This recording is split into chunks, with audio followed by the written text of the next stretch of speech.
สบายดีเอฟซีพี่น้องหมดสุภูสุคนมื้อนี้เมนูของไอทิดแม่นปิ้งปลาดุกเด้อนี่ปิ้งปลาดุกเนาะเราจะน้อยเฮาก็จะตำแจ่วมักทั่วเนาะอันนี้เป็นปิ้งปลาดุกก่อนเด้อมันสิเป็นจังได๋กันนะเฮาค่อยไปเบิ่งตำนำกันเลยเนาะแน่พี่น้องเอ้ยหลังจากเฮาปิ้งไประยะหนึงแล้วเฮาก็ได้แบบนี้เนาะปลาดุกเด้อปิ้งปลาดุกเด้อกินกับแจ่วมักทั่วเนาะนี่แจ่วมักทั่วของเฮาเด้อนี่เด้อนี่หลังจากเฮาปิ้งไประยะหนึงเราก็ได้แล้วบัดนี้สุกเรียบร้อยแล้วบัดนี้มีผักกับพร้อมโอเคเอาเฮาไปตั้งโต๊ะกินกันเลยเนาะพี่น้องเนาะไปกินกันเลย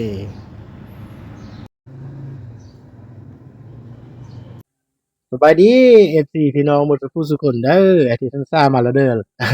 มากินข้าวนำอาทิตย์เด้อกินข้าวสวยเด้อข้าวเที่ยงเนาะ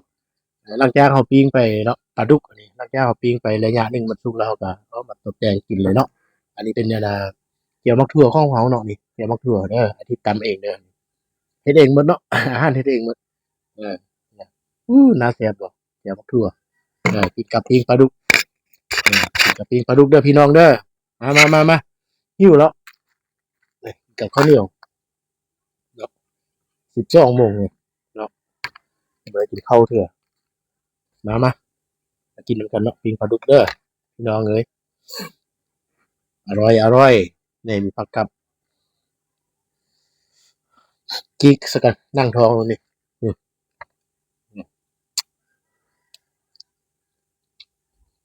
อืม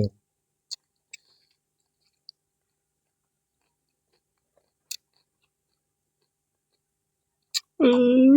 พี่น้องเอ้ยมาเด้อมากินข้าวนำเด้อแซ่บตายบ่เรื่องนำปลาแดกปือๆ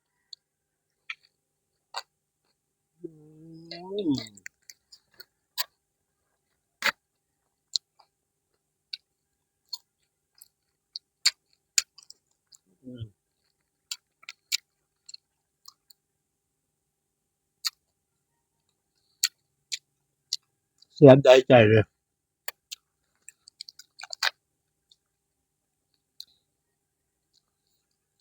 มาพี่น้องมากินข้าวนำอาทิตย์เด้อ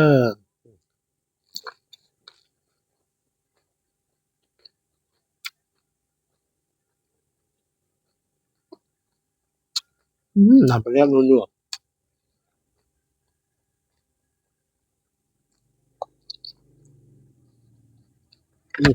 ตัวใหญ่ๆเลยเนาะปลาดุกเนาะ2ตัว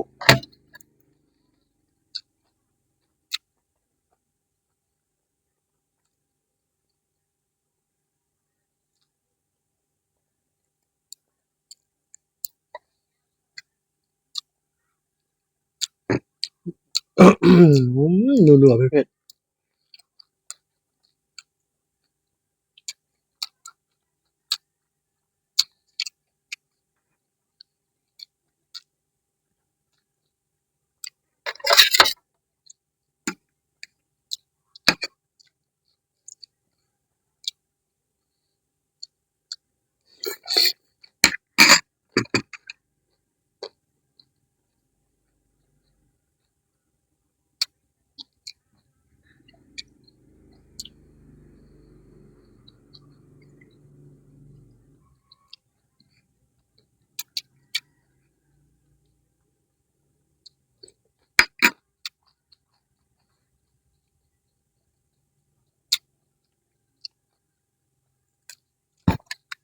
โ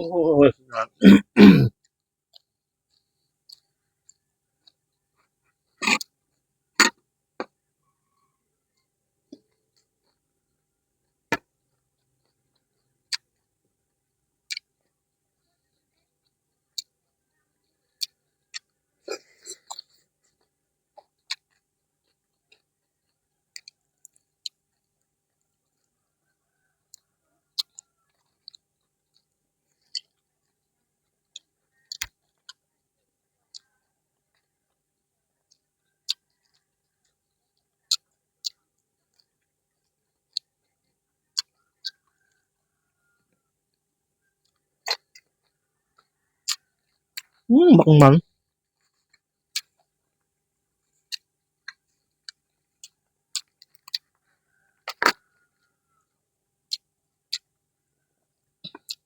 พอดีหิ้วเข้าเนาะระยะเวลานี้เนาะ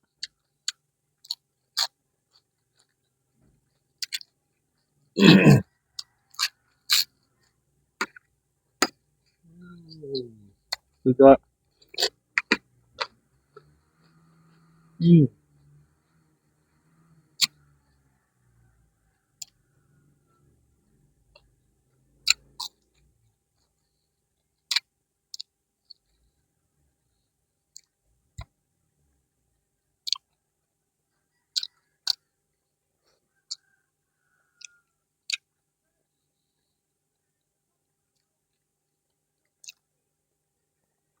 สุดยอดตามใจมังเกอร์สุดยอดเลยพี่น้อง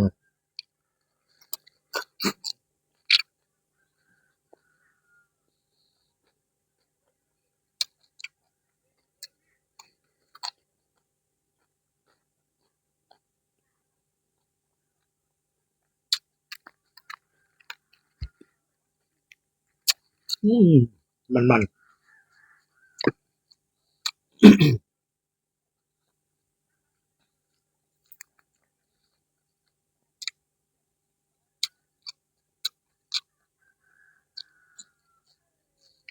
ช่องโตนี่โลนึงนะพี่น้องเลย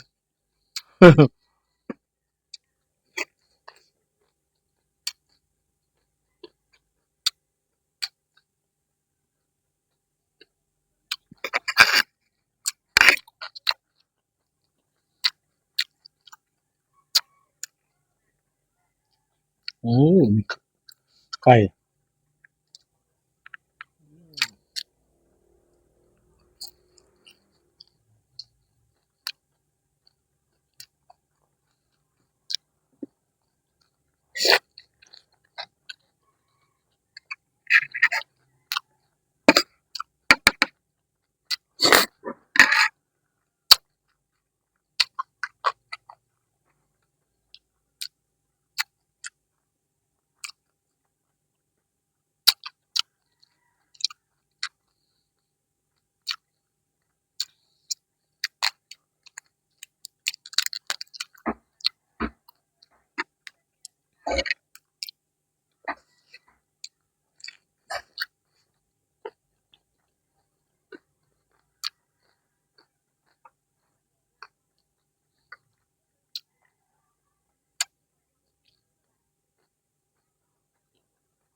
ตั้งมันกรอบๆ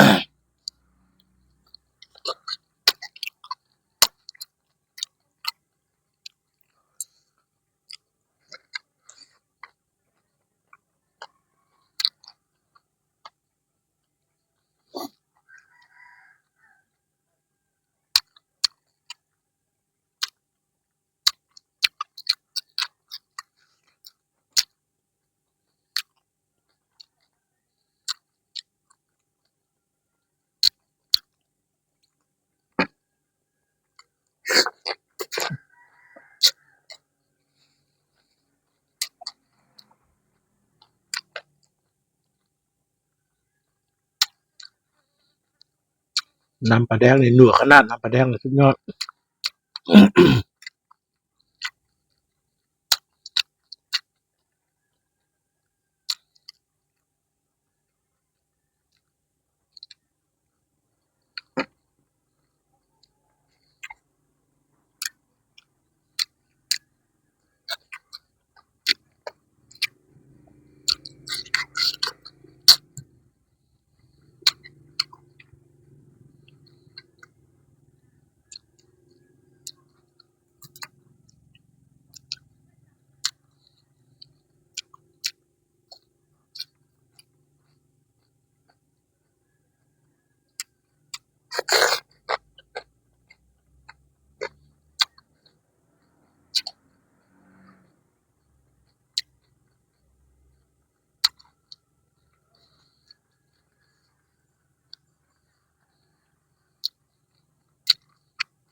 หมดตัวหนึ่งละ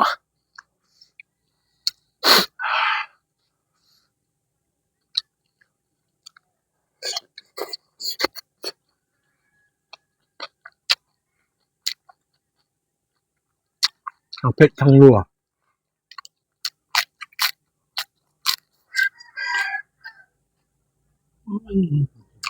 ก็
บนแม่ก่อนหินนี่กระดูก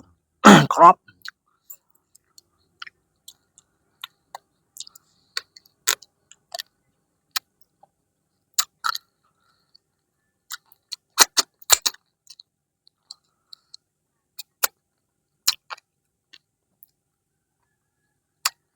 มันได้มันว่ะ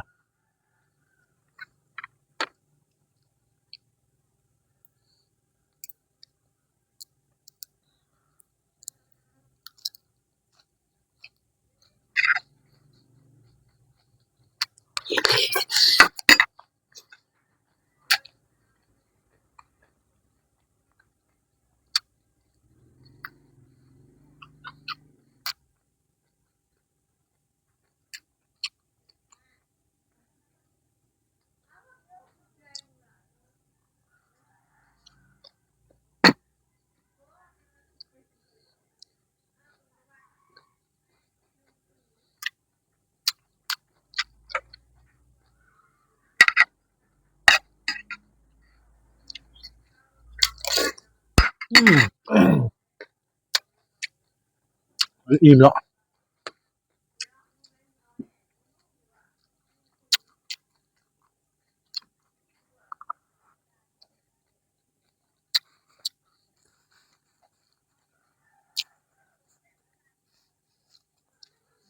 อิ่มบายบายขอบใจเลยFCเด้อหมดจำบักถั่วอย่างปลาตัวหนึ่งบาย